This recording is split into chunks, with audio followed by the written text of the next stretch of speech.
All right, people, welcome back to another edition of the Middle Aged Metalhead podcast. This is Abhishek here, and of course, joined by GK.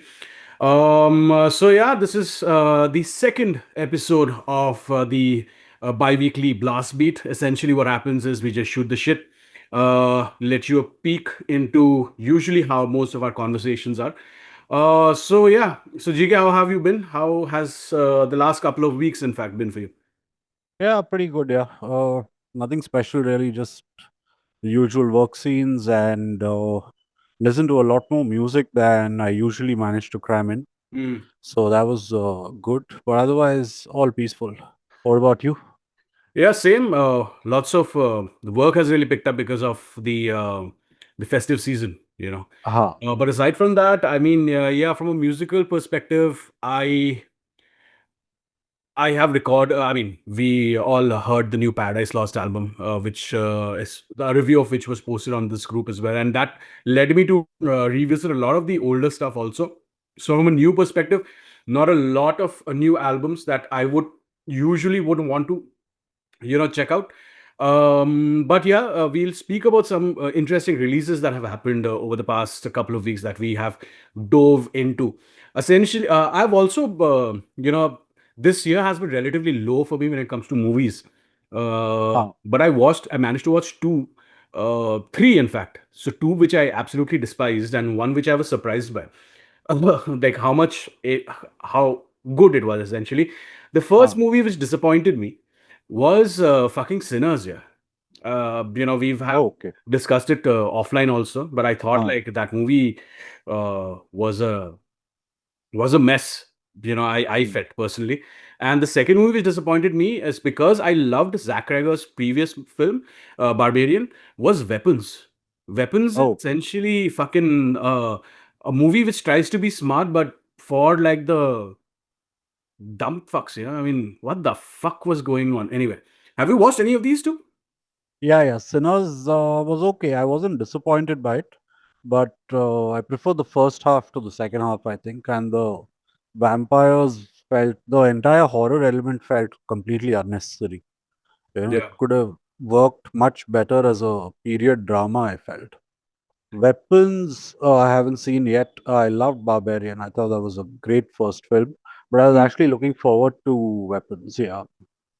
No, see, at the end of the day, horror as a genre in itself is extremely subjective. I mean, all art is, but Mhm. horror specifically, like people watch horror for but I thought like the premise of Weapons was is so great that the material is there for just one shot. I felt, it could have been a much stronger film if it was not so contrived. That is something which personally takes me out of any film or any sort of art form. Actually, if it is like very contrived and very formulaic, so as to say, it's not formulaic, but it's very contrived. Like you can see it. I'm not going to spoil it for you.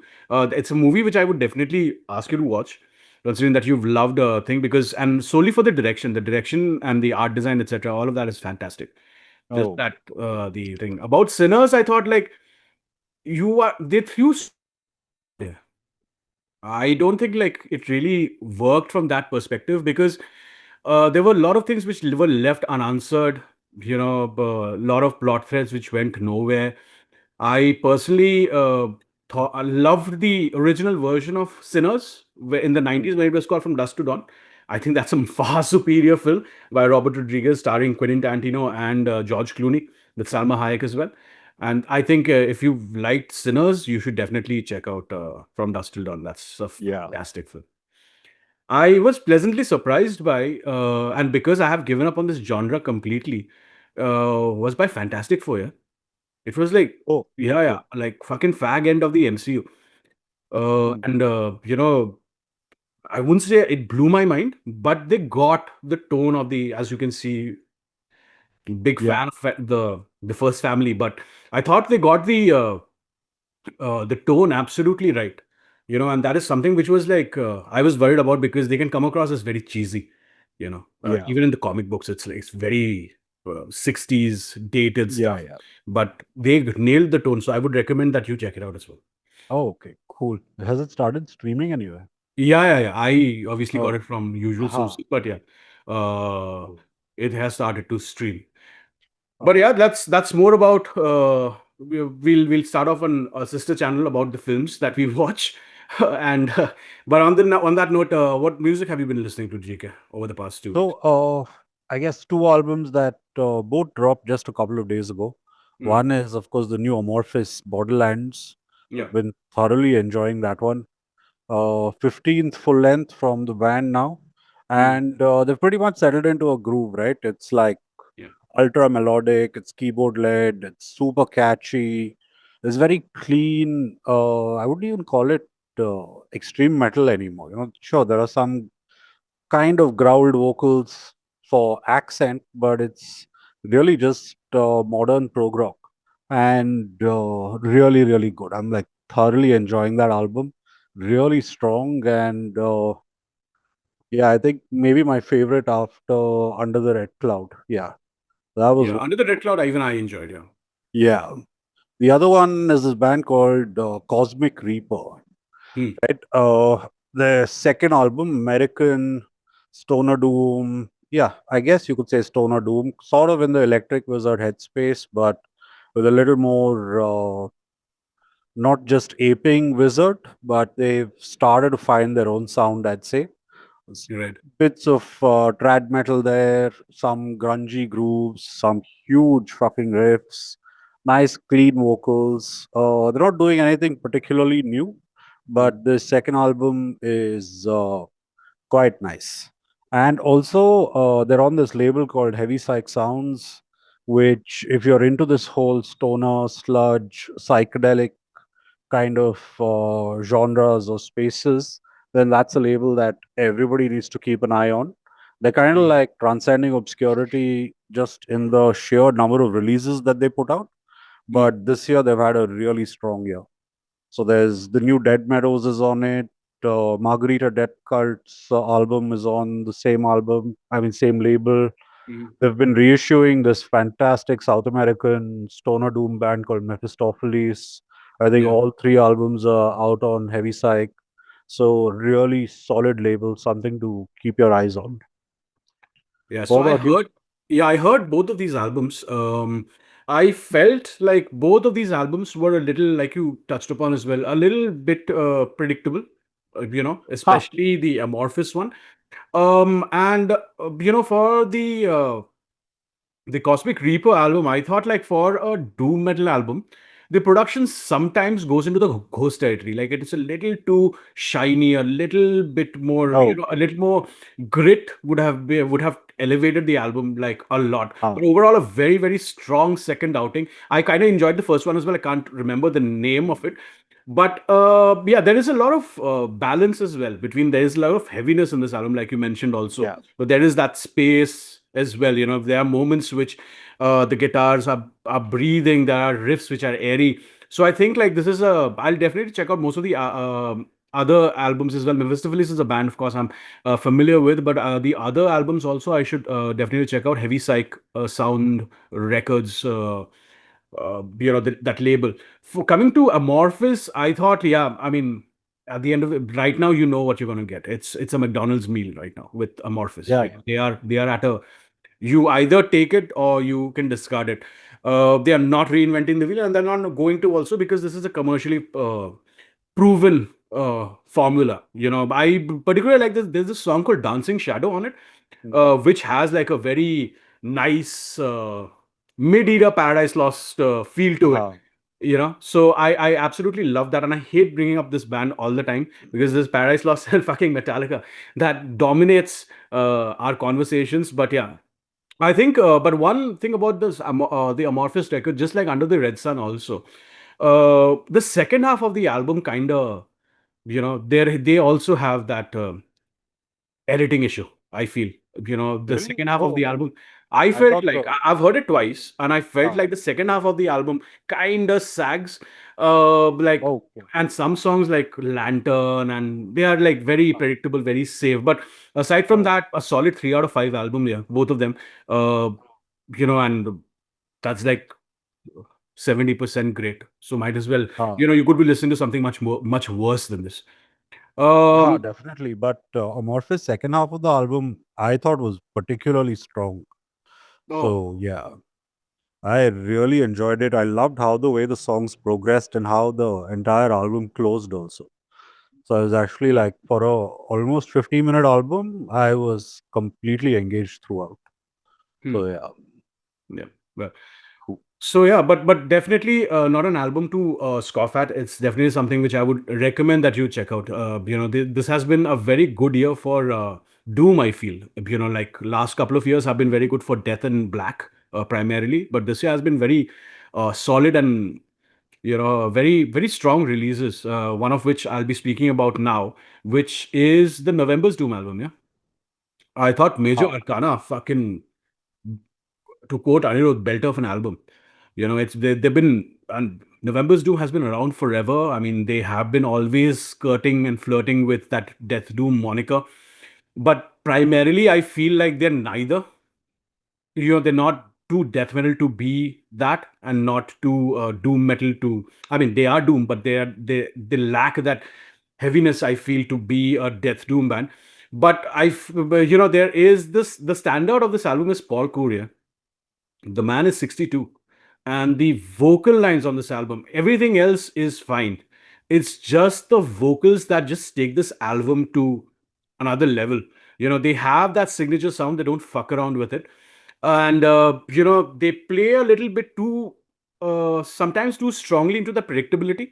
But because this album is as some of the heaviest stuff that they've done, especially, you'll get the right from the get-go, it is fucking heavy. This album is also kind of, I thought, like pretty relentless in its pacing. It doesn't let up. I thought, like, there is a lot of if you go into the thematic aspects of it all, there is that, if you, even the album cover, that there's that tarot card thing which they have, that divination motif. But the lyrics are also kind of abstract also, so not a lot of insights you'll get here, at least on this podcast, after two listens. But I think, like, it's a very strong album. Have you heard this though? Yeah, yeah, I did. I was really surprised at all the positive reactions to this, particularly on the group. I think everyone was like raving about it, and I was like, did we just listen to the same album? Are you Because serious? I mean, it was fine, okay, but yeah, I didn't particularly love it or anything. Huh. But yeah, again, I mean, I'm talking after listening to it twice, so maybe it'll grow on me. Yeah. But so far, at least, yeah. I, to be honest, I haven't thoroughly enjoyed a November's Doom album probably since Palehorn departure. Yeah. So it's been a while since I've actually enjoyed anything that they've done. So could be that as well. But yeah, I'll give it a few more tries and see how it goes. Yeah, in my opinion, this is their best work, because after that they became a little Catatonia light also. Ah, I think this is, since Pale Heart, I think this has been the strongest showing, because again, they went back to that more heavier, doomier side, which was ah. on full display in Pale Heart Communion as well. So that is one strong showing, I felt. But definitely an album which you can revisit and see if anything sticks. The second one which I want to talk about is, I hope that I don't fuck this name up. It's by a band called Vornir, and it's a black metal band from the Church of Mr. Chaos, which is an amazing fucking label. If you are into your the No FDR sound, the Norma Evangelium Diaboli sound, which is like the tremolo heavy, atmospheric, cavernous, very esoteric sound of type of black metal which you enjoy. This is a band this is a label which you should check out, the Church of Mr. Scouse. And the band's name is Vornir, and the album's name is Av Hädanfärd Krönt. So they are essentially an avant-garde black metal project, from with members from Sweden, from Iceland, and of course the US. And they are made up of, obviously, the members of Chaos Moons, Cafe, Wormlust, Triumvir Foul, and of course Swata Daufus. He is also involved in it. So whenever Swarta is there, that project is going to be some next level shit, because that guy, given the amount of output he has every year, this year only Swata Dathos has put out some 7 albums, 7 or 8 albums, and I've heard like 3 of them, and all of Ah. them have been great. I mean, Varun put me on to an album called Secrets, which is essentially Yeah, it was fantastic. yeah, which is essentially emperor worship, but done with in such a great way. Yeah. He has Beckett as well, and this project. This is out on Amorphati as well. That is the label that is distributing this. There are just 5 tracks on this, and named very imaginatively as 1, 2, 3, 4, and 5. And this is just like I said, musically, it's just a wall of tremolo blast beats, which on the surface might feel a little orthodox and almost orthodox black metal in its approach, but the riffs are more closer to the very early Mr. and Swati Dowdy than say his other projects. And the vocals, man, Swati Dowthos, he doesn't sound human at all in this. It's like from the depths of hell that thing is. His voice is rising and stuff like it's almost bleeds into the ambience. Like his voice is yet another soundscape, and which is a part of this story, much like Blue House Now, its last album. I thought like his vocals were genuinely terrifying. It's just not harsh. It's very emotionally deranged also. The drumming, in fact, is fucking relentless. Also, it's not blasting throughout. As I mentioned, there's a lot of atmosphere at play. There is a lot of again, it's very well paced black metal. Uh, and for a genre currently which feels it is losing a little bit of its teeth, black metal, when it comes to the dangerous element, this is an album which actually feels very dangerous. It's harkening back to that old school stuff that we fell in love with. It's not sterile, it's not overtly polished, it does not pander. There is that violent atmosphere, but there is a lot of discipline. There's a lot of vision as well, which will remind you of something like Hate Forest. That is the kind of relentless pacing of this album is. It's an album of chaos, noise, and just darkness bound by iron will, so as to say. So if I hype this album enough, most likely most probably it'll end up on my album of the year list. So make sure you check this out. It's by a band called Vornir. It's called Hädanfärd Krönt. You will see the image here somewhere, and make sure you check them out. The links will be in the description box below. Have you heard this album, JK? No, not yet. But yeah, I did look it up, and I like this guy's other projects, particularly Azelis Asat and Secrets. That Secrets album was really good. Yeah. So yeah, looking forward to this one. Yeah, and I thought like, but there's another project this guy's involved with is Chaos Moon. Chaos Moon Yeah, yeah. is another fantastic Icelandic band, which I cannot recommend highly enough. And speaking of recommendations, this is something that we are trying to do a little different on this channel through this set of videos. Is we are not going to review single albums. And maybe it'll become like a thing going forward because you can name multitudes of bands. So essentially, what we're going to do is we're going to pick 3 bands each of essentially albums or bands which have had like a tremendous run of 4 consecutive albums. It can be at any point of the discography. So GK will pick 3, I will pick 3. So you will have six bands which with 4 releases each, which are absolutely essential, and they all have to be consecutive. We will try to play it as hard mode. Any band which is nominated here, even if the in the future, if we have some other guests come in, they will not be able to pick those bands. Like for example, if I today pick Metallica, say if someone else joins this chat the next time, he will not be able to do that. So we will do that in that hard mode. So let's start with you, GK. What is your first band? Okay, first band is one of my all-time favorite bands.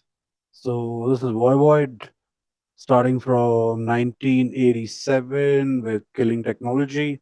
And I think this band, the first 2 albums, are very raw thrash, uh, owed a lot to the early Hellhammer, a lot to punk and hardcore, maybe early Sodom as well. And then with this band, they started evolving with their sound. I think they also started getting better at their instruments and started exploring more sounds. And Killing Technology, I would rate it as an all time thrash metal classic. But then what came next? 1989, Dimension Hatros, one of the greatest prog metal albums of all time in my books, or prog thrash if you want to Yeah. be specific. Absolutely fantastic stuff. Tribal Convictions is an all time favorite song. And yeah, just a brilliant, brilliant album. If you've never heard Voivod before, these are the two albums you should start with.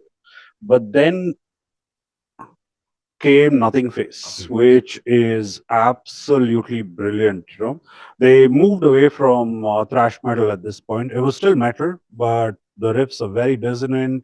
There's a lot more progressive, and at this point, there was nothing else out there that sounded like Voivod with Nothing Face. Absolutely brilliant, brilliant album.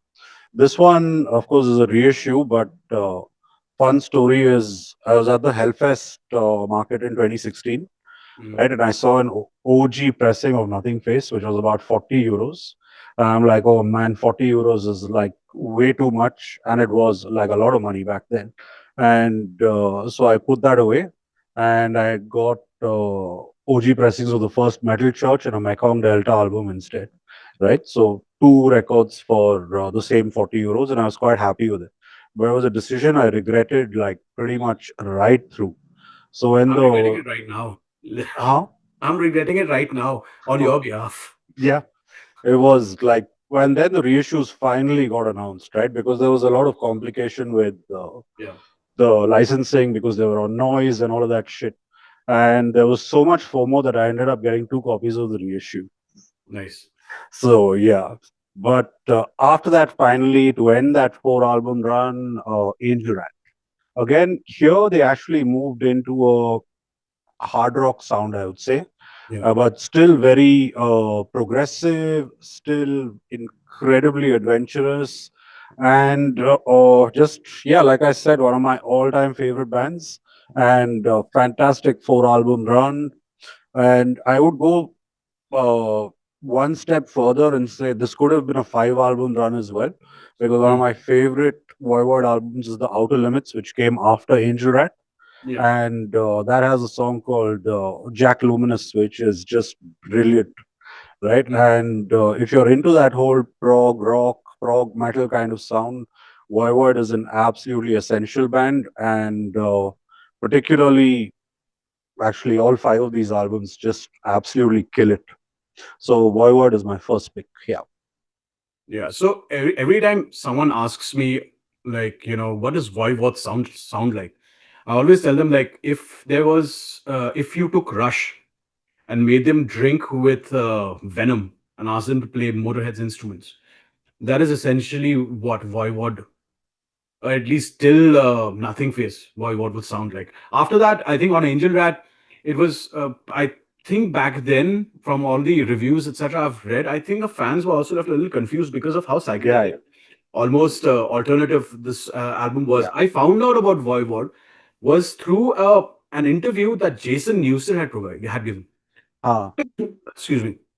And he was like really pushing for this particular album only, this the Angel Rat. Even if you yeah, watch the old live videos from that time of Newstead and the band I refuse to name, at least on this episode one time, is you will see Newstead wearing Voivod shirts and all of that. So he was like a big supporter of this band through yeah, and through. And I think, like, when you talk about this run from Killing Technology to Angel Rat, I think this run matters because it shows like a thrash metal band, and a genre which is famous for not changing.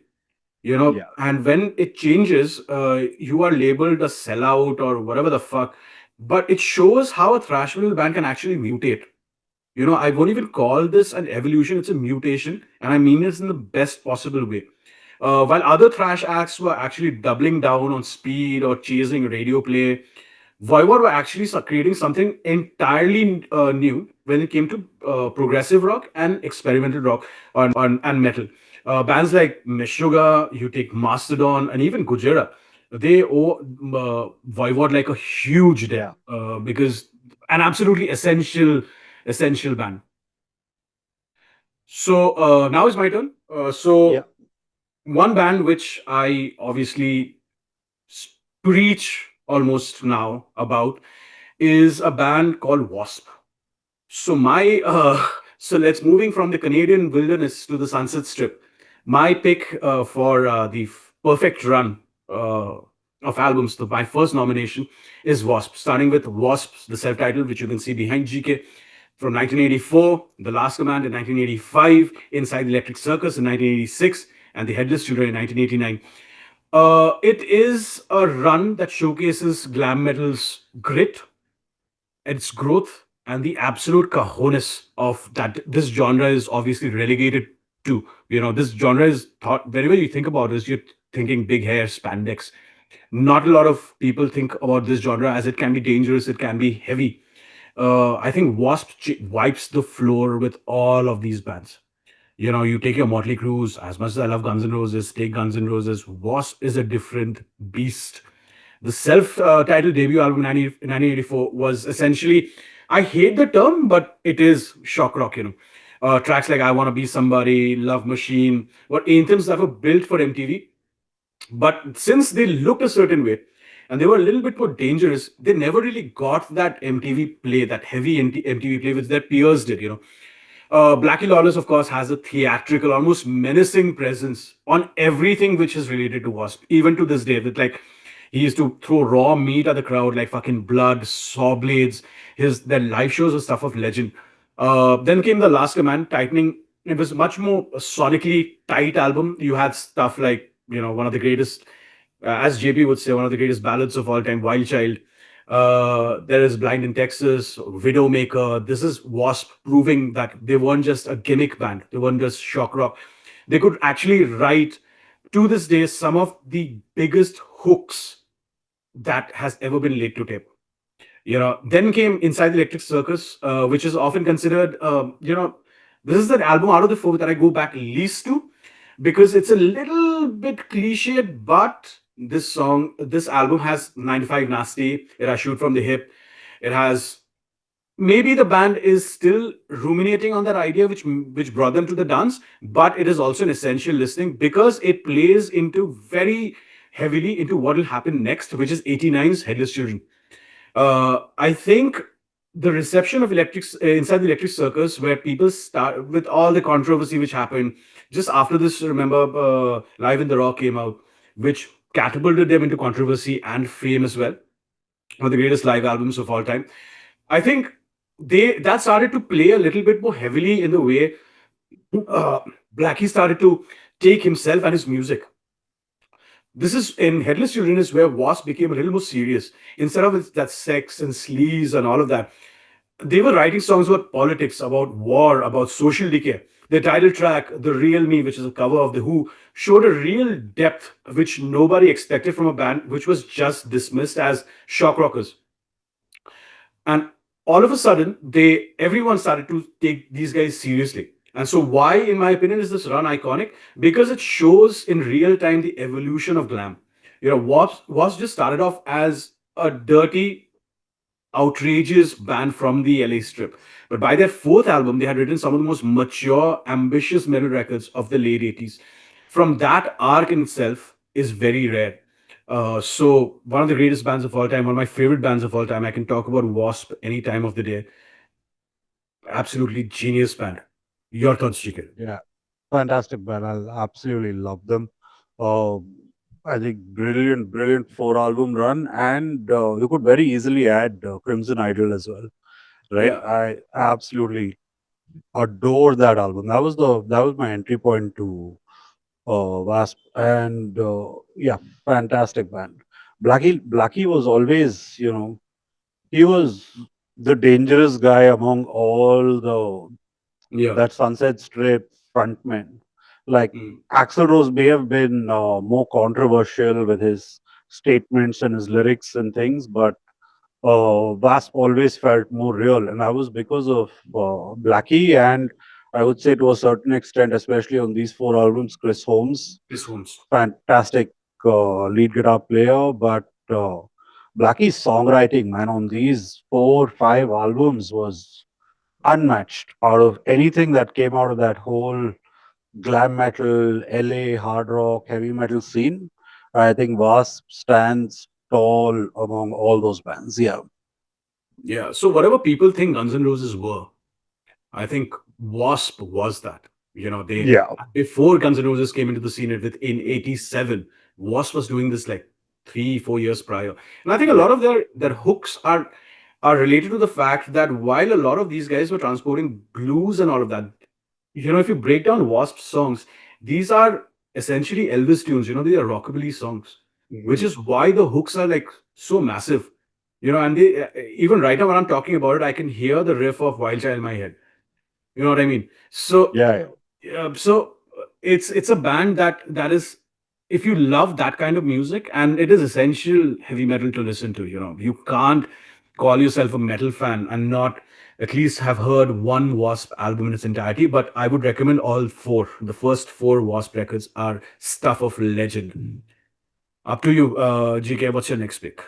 Okay, my next pick is a little bit left field, I guess, but another one of my all-time favorite bands, Genesis. So we'll start with 1972 and Nursery Crime. Mm, I think the band, of course, started off very famously as a sort of slightly twee folk rock band. Their debut, Genesis to Revelation, was basically rubbish.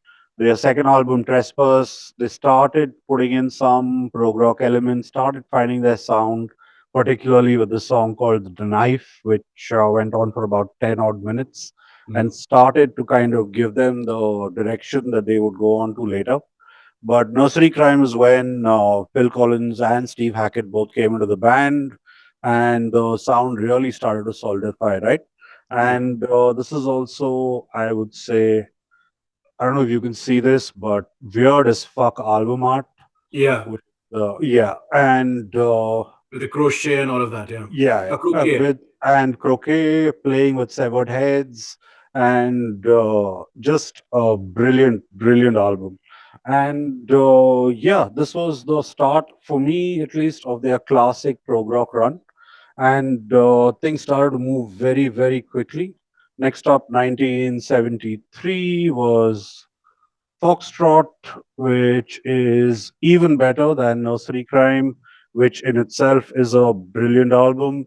And of course, this has the iconic prog rock song Supper's Ready, Yeah. which, Crazy if you're a chorus. prog rock fan at all, then you should definitely know that song. And then came one of my all time favorite albums, Selling England by the Pound, which is again, Battle of Epping Forest. And just at this point, I think they pretty much refined their sound. They knew exactly what they were doing. Uh, Hackett is among prog rock guitarists, I would say he was one of the most subtle guitarists out there. The Yeah. band was still being driven by the keyboard and bass guitar, and of course Collins drumming and Peter Gabriel's vocals and all of his theatrics in the live show. Mm, But just an absolutely brilliant album. And if you were a prog rock fan if you were a prog rock band in the 70s, you absolutely always had to release that one completely overindulgent album that nobody got. The Lamb Lies Down on Broadway was it for Genesis. Massive double album, incredibly vague concept album about this young man in New York, although the band was from the UK, a young Hispanic man named Raul from New York, setting off on some kind of vision quest, meeting a whole bunch of random characters and animals along the way. And yeah, everything about this, right? There's Jungian philosophy here. There's Gabriel's very, very involved, detailed storytelling. So the entire story as well is listed in the sleeve. So mm, this is some really dense prog rock, art rock, whatever you want, right? Legend has it that by this time the band, or rather Gabriel, was not getting along with the rest of the band at all. So the band was writing music by themselves. Gabriel was writing lyrics by himself, and somehow they made it work, right? And the other weird thing about Genesis is they never actually came into the studio with songs. They came into the mm. studio and jammed, and the songs grew from that. And that was a thing that lasted all the way through the 90s as well, with their huge pop hits, which I find amazing. You know, some of these incredible pop songs that they wrote later with Invisible Touch and even The Duke for that matter. But yeah, it all came from in studio jamming, which was crazy when you think about it. But overall, yeah, this is my second choice. Love the band, love these four albums. Yeah, because just to your point, these guys are such amazing musicians. You know, Phil Collins is scoffed at, especially from people who grew up in the '90s, late '90s, early 2000s, because of South Park. South But Park. Oh, okay. I don't know this connection. so essentially, South Park, the musical, which is Huh. one of the greatest musicals of all time, by the way, was nominated for an Oscar, uh, as you know, as the best musical or whatever. Phil Collins won that for his work on Tarzan, Oh, okay. and then for a year they just kept making fun of Phil Collins, like reduced Huh. him Huh. to a joke. Huh. So that way, and No, he's but a little pompous as well. huh. So Uh-huh. that yeah. No, So that because pomposity was, I think, the common factor among all of them, right? They were like yeah, the antithesis of your working class kind of band from yeah, the yeah. UK. They were all like private school, art school, uh, upper class and posh. I would say, like, I think Gabriel also grew up in some kind of, one of those giant old homes and Mhm. comes from kind of a storied background, as do all of them. So, yeah. And yeah, their Yeah, because music they're is quite directly yeah pompous. they're directly the thing which the punks were against when punk came Yeah, yeah, out in the '70s. They were like, definitely. "Fuck Genesis, we don't want to be anything like Genesis. Fuck Pink Floyd, Yeah. fuck all of these bands, King Crimson, all of that." Huh. That is what related. So anyway, coming back to Genesis, my introduction to Genesis was through that song Abacab. Huh. A song which I still love, that entire album. Yeah. I absolutely love that album. But my second song that I heard, and I looked it up, and there was a song called 23-minute epic called Supper's Ready from Yeah. fucking Foxtrot. And I Hmm. was expecting, like I was a kid, yeah, I was expecting like 23 minutes of Abacab. Holy shit. Huh. And my mind was blown. I was like, what is this band? Like, Yeah. what the fuck happened? Because you have to remember, like in the mid to late '90s, you would see Genesis, and the videos that played was them prancing around on stage, Yeah. Yeah. doing synchronized dance steps. And if at that time you told anyone who was listening to that band, was into that era of band, that these guys were some prog rock masters, no one would believe you. Yeah. And that just shows, that how because this is another rare band, along with another band which I will not mention, whose various eras have had that run of four great albums. Yeah. The pop Genesis, the Phil Collins led Genesis, also has that run of four great albums. Absolutely. Yeah. That It late does. '80s to mid Mm. '90s run is fucking fantastic. Yeah. And so is this. This is like a very they breathe a very rarefied air essentially. Yeah. That brings me to my second pick, another photo which you can, or the record which you can see behind uh, GK, and that is Deicide, which is just an album and a band which I can easily say was life changing. And I don't mean this like in as like just another compliment. This band actually changed the way I saw this music. Because the first four albums, fucking Dayside in 1990, Legion 92, Once Upon the Cross in 95, and Surface of the Light in 97. That it's an almost untouchable run of blasphemic death metal. There's nothing. I mean, maybe Immolation that comes close to this kind of perfection, and maybe one death metal band that we might touch upon a little later. That debut album was the first Dayside album I ever heard. It came out in '90, and I got this somewhere in the very early 2000s. And songs like fucking Dead by Dawn, Lunatic of God's Creation, Sacrificial Suicide, they set the template of almost old school OSDM, but with that technicality there. That caveman technicality is still there. It's raw, it's feral. Even right now, if you listen to it, it's an album which goes for your throat. Like, Yeah. and it's almost like he's condemning everything about religion that is there. Everyone else is just posturing. Benton, when you listen to him in these four records, he's condemning everything. He's like, fuck your beliefs. This is what it is. I am telling you with that level of conviction. They followed it up with Legion. This is where the technicality also became a little better. The Hoffman brothers were playing stuff which was almost inhuman even now.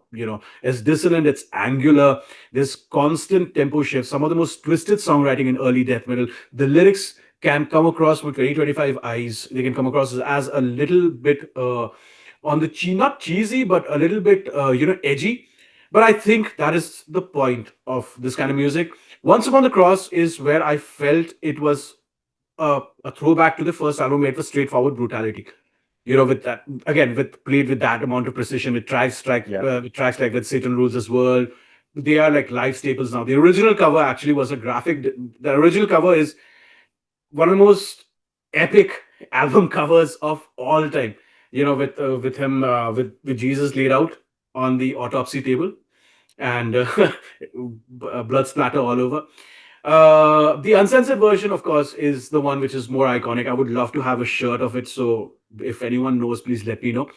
And obviously, then Serpents of the Light in '97. This is when these guys were like, they were huge by then. Roadrunner picked off. They were touring regularly, touring globally with bands like Cannibal Corpse, Entombed. All of your and death metal obviously was slowly creeping in to the mainstream with the Swedish and the Finnish bands as well. This is, I feel, why I love the three albums. This is Dayside's sound of what the band became from '97 right to constant. This is them locking into that formula. This is also when he branded himself with the inverted cross. And I feel like these four albums gave death metal both its blasphemous image and some of its most enduring riffs. They didn't expand the genre like, say, uh, I don't know, like a Voivod or say a Genesis will. But what they did was perfected a very uh, particular strain of death metal, the one which is which relies heavily on blasphemy, which relies on danger, which relies on speed, and which relies on double take vocals. I mean, fucking Glenn Benton. The first time I heard it, it was like almost like listening to a bunch of demons in your earphones. Here, because it was nothing like it. And then to this date, there's nothing like it. You know, he obviously like a clown. He said like, I'll kill myself at 30 feet as the final fuck you to Jesus. But obviously that didn't happen, because then he came back and said, my blasphemy shall continue. Why should I quit like your Lord and all of that stuff? But yeah, all of that posering aside, the first four Dayside albums are essential listening. If you have any sort of interest in extreme metal, pick these four albums up. There is, and trust me on this, there is nothing else like it. It's absolutely magnificent. Yeah, absolutely. Dear Side, this four album run is probably my favorite in death metal when it comes to just consistently knocking out album after album. And to the point that you made, Benton was dangerous Yeah. during this time, right? Barnes was maybe more shocking with lyrics. Reifert, you always held him in awe, like vocalist, drummer, how does he do it? Vincent was maybe a little more cultured, if you will. Like Morbid Angel was always, you could say, in comparison, maybe slightly more intellectual Yeah. than Deicide. But Because they actually reference books, no? yeah, but Benton was fucking dangerous, man. I mean, his branding himself with the upside down cross, threatening to kill himself. That was like when you're like 15, 16, you're reading about this shit, or somebody older in the scene is telling you about this shit, right? It Mm. is like super impressive. Like, who is this guy? And then you listen to the music, and it is, oh my god. Like that first album till today, it's just so feral that there's very little in death metal that compares to it. Yeah. And similarly with the second album, those riffs. The technicality in Legion, again, there's very little in death metal that compares to it till date.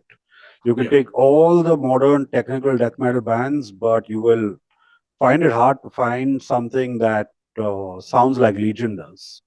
And Yeah. then, yeah, Once Upon the Cross, damn good album. Maybe, uh, yeah, they didn't really progress or anything like that, but they really nailed it down. That is still one brutal album. Serpents, I always felt like at that time with Serpents, maybe Benton was listening to a lot of what was happening in black metal around that time. Yeah. I Yeah. think those tremolo riffs started to creep into Serpents. Great album. Initially, when it came out, I wasn't sure if I liked it or not, but over the years, I've grown to love that album a lot. Yeah. So yeah, terrific for album run. Yeah, it's massively underrated. Serpents is a massively underrated album. And speaking of one small Glenn Benton story of how they got signed, uh, so the legend is that Glenn Benton walked into Monte Connor's office. He was the A&R guy of Roadrunner, and he threw the Amon tape on his thing, and he says, "Sign us up, you asshole." And he was wearing, like, he was a hulking guy. He was drunk. He had that leather jacket, and Montecano says, like, I almost pissed myself, and Benton maintains that he actually did. And that is how Deicide was signed into Roadrunner, which obviously kept their lights on for many years to come, because Roadrunner in the 90s had some stellar bands Yeah. in their in their repository. Last pick, GK. Last pick, okay, pretty obvious, I guess. Yeah, We'll start with Bolt Through a second album, Realm of Chaos. This, of course, is the reissued artwork, not the original. But yeah. this is again where I feel like the band really started to find its sound. There are still some grindcore elements on this, but they moved very emphatically towards that whole death metal sound.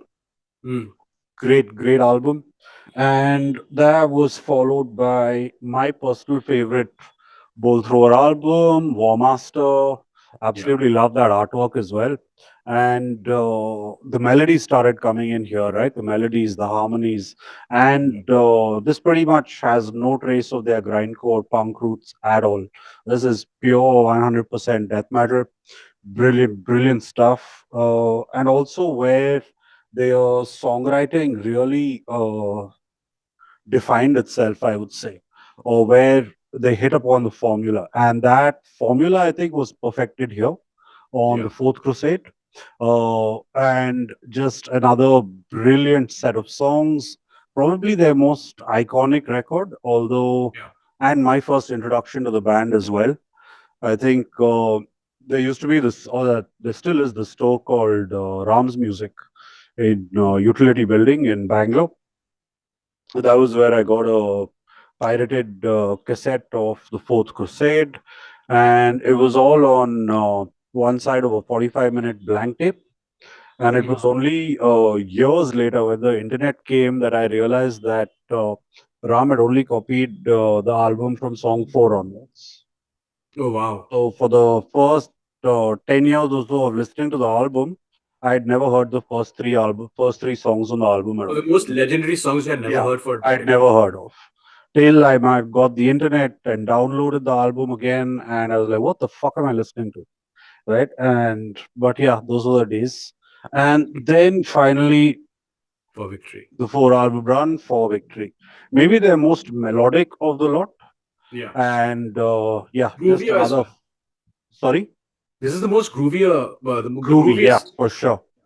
For sure, the grooviest. Yeah, again, fantastic set of songs and great four album run. Yeah, So I feel, what separates Bolt Thrower from the Shaft is Bolt Thrower is one of the rare bands that never sold out. They never strayed. They never compromised. While trends shifted all over the place, almost every band got some stuff from other genres as well. Deicide famously from black metal, other bands from Swedish death metal, etc. They stuck to their guns. It was like fucking armored tank division all the time, fucking writing about war, about the consequences of war, about how to kill in war. All of that, literally, figuratively, never changed. The drummer sadly passed away, band shut down. We don't want anything else. We will not compromise at all. They are so hardcore. They don't even fucking reissue their merch here. You can't Yeah. get these Bolt Thrower merch anywhere. And there's one thing which Jin has in common with Bolt Thrower Jigge. Do you know this? What? They refused to play shows and festivals, or famously when they did play, without which did not allow them to use their own sound engine. Something Oh, which okay. Jin also has in common with them. So, so yeah, so that's the same thread, uncompromising, that ties both bands together. But yeah, absolutely fantastic. Another great fucking essential listening to extreme metal if you are getting into this genre. Fucking Bolt Thrower. Holy shit. And it's a band still held at reverence. People, will still shit Yeah. on Deicide, Cannibal Corpse to an extent. When you talk about Bolt Thrower, anyone will just it's just that awe, that aura, so as to say, is fucking essential, man. Absolutely. Yeah. Fantastic band. Okay, your third pick. So my last pick, and obviously, if you're talking about 4 albums runs, it's only fair that I mention the one band which I feel, aside from a band which will not be named, has a peerless standard when it comes to a 4 album run, and that is Bathory. If you're talking 4 album streak, Squarthan's run from The Return in 1985 to Hammerheart in 1990 is not just great music, it is one of the more influential runs of any genre, bar none. Because in Return, it was the codifying of black metal. This is what black metal is. Yeah, Venom was doing it first. Motorhead had that elements. Bathory had it in the first album also, but they took it all together and they made that sound of black metal in the Return, where they began carving out this entire genre as its own beast. The debut was more raw; it had more punk in it, but Returned, like just turned up the darkness to 11. Yeah. I mean, ironically, as raw as it sounds, this is the only Bathory album which was recorded in a proper studio. Everything else was DIY. uh those vocals, they sound like something out of the abyss. It's fucking essential listening. Then came my personal favorite Bathory album of all time, Under the Sign of the Black Mark in 1987. An absolutely legendary album. It's just not raw aggression. This is where the atmosphere of black metal comes in. The track, like, in my opinion, the most evocative metal track that there is, visually evocative metal track, Enter the Eternal Fire, is from this album. It stretched black metal into an epic territory for the first time. It became a visual way of consuming this very dark, heavy, fast music. And he started painting on a much bigger canvas, so as to say, because this record influenced everyone. You name it, fucking Mayhem, Enslaved, Emperor, Dark Throne, every single project which Fenris is involved in, it all comes back to Under the Sign of the Black Mark. It's, by my estimation, one of the most important, not black metal albums, but one of the most important extreme metal albums of all time. In 1988 is when they released the fan favorite, one of my also another one of my all-time favorite albums, Blood, Fire, Death. This is where things really started to shift. You had that first blast of blackened chaos, and then the Viking themes comes in. Melodic passages. The title track is practically fucking the blueprint of Viking metal. This was Bathory kicking open the door between black metal fury and that mythic grandeur that has come to define them now. And in 1990, you have Hammerheart. This is where the Viking era of Bathory officially starts. Songs like Shows in Flames, Valhalla, stretched past 10 minutes, full of choirs, acoustic guitars, riffs that sound like oceans colliding with that Nordic landscape.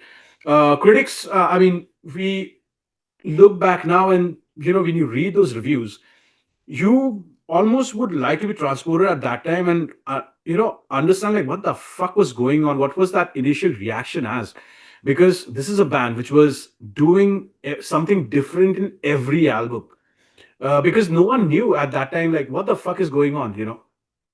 So with these four albums, this entire run, you get the foundation of black metal, you get the foundation of Viking metal, and you get the foundation of, I would even say, atmospheric black metal. You know, when you think about it, that it's just one guy doing all of this in Stockholm, basically Yeah. invented, if not three, then two genres in less than 5 years. And this is why it's fucking iconic. These are not just great albums, but entire new languages for extreme metal.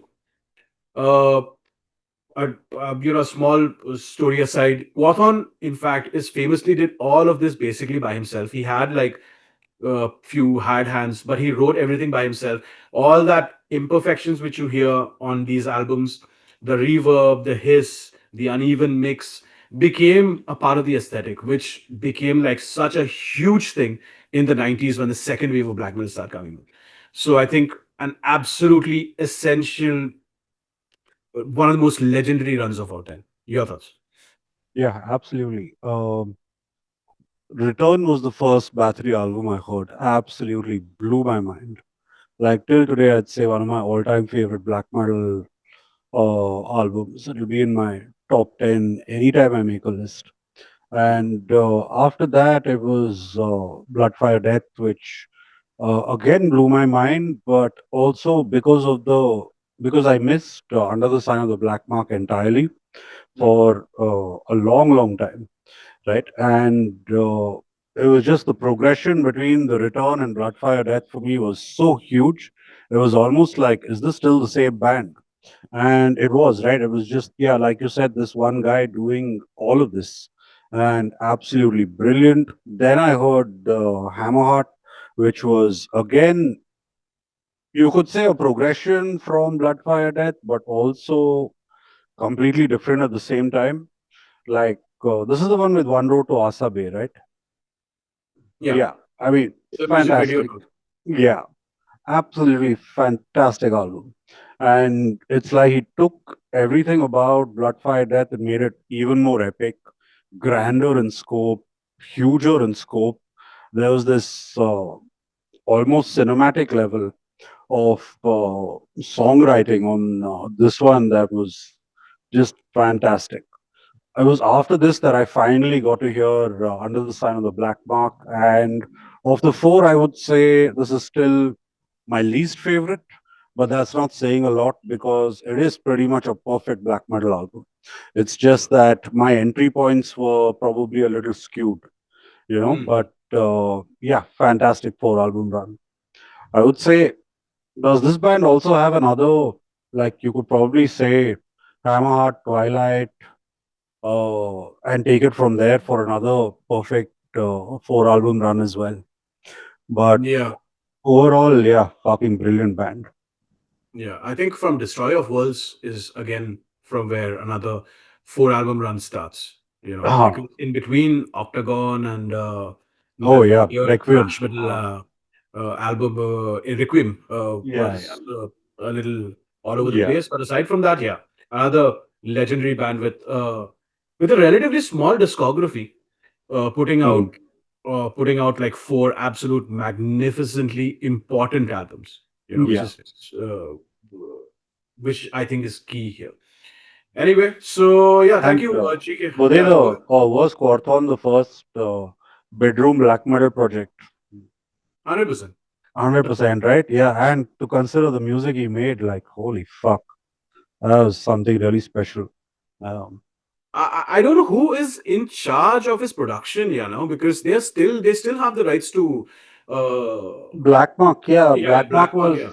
what owned by his dad only. Then his dad Yeah, also but passed his away. dad also passed away, yeah. Yeah, and now I Because still see reissues coming out, hmm, but not as frequently as they used to.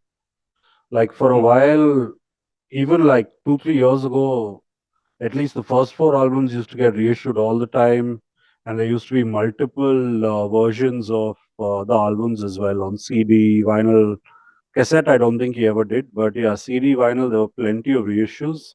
But now it's kind of dried up. yeah, And Black Mark had a great roster as well. It wasn't just Bathory, right? You had Edge of Sanity, you had Seance, you had like a lot of album bands that I don't Yeah, the know who format has of those the rights format anymore. of Yeah, Swedish scene was there. Swedish scene. Yeah, So the thing is, even the reissues right now, and Achintya keeps talking about this, and that's one of his biggest gripes is like they are sitting on such a gold mine of great liner notes, etc. I mean, right now, Quathon is mm, dead. So all that mysticism you can peel back the layer a little bit and yeah, go behind as to how he wrote all of this. Because mm, famously, Quathon, till the time he died, no one actually knew his real name. yeah, He always kept changing his names. He said like my father was not my dad. Something or the else happened. Like being the absolute culture that he is. But I also feel like this is an artist who was still who in itself, if he was still alive, I very much think that he would still be making black metal.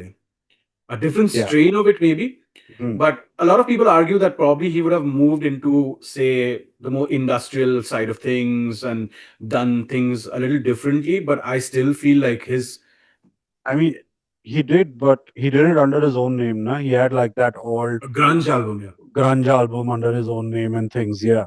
So, Yeah. but yeah, Bathory, I think, would have stayed in this kind of black metal or Viking metal Yeah. area. Yeah.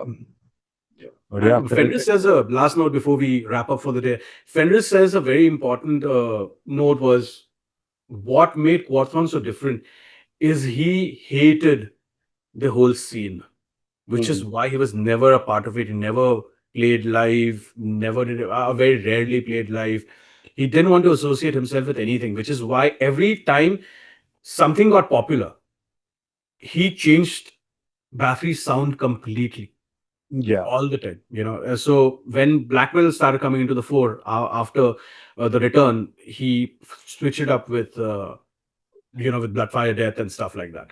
So I think that is also something which is worth remembering and considering. Another recommendation would be if you like Bathory, especially under the sign of the Black Mark era, to Bloodfire Death, check out Isengard. Isengard is also an album which a project, Fenris's project, along with Satyr from Sataricon. It draws heavily from this era of Bathory.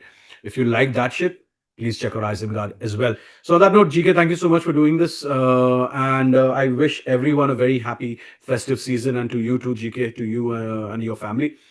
And we will see you guys again in a couple of weeks. Yeah. Like, share, subscribe. Happy festival season and stay safe, stay metal.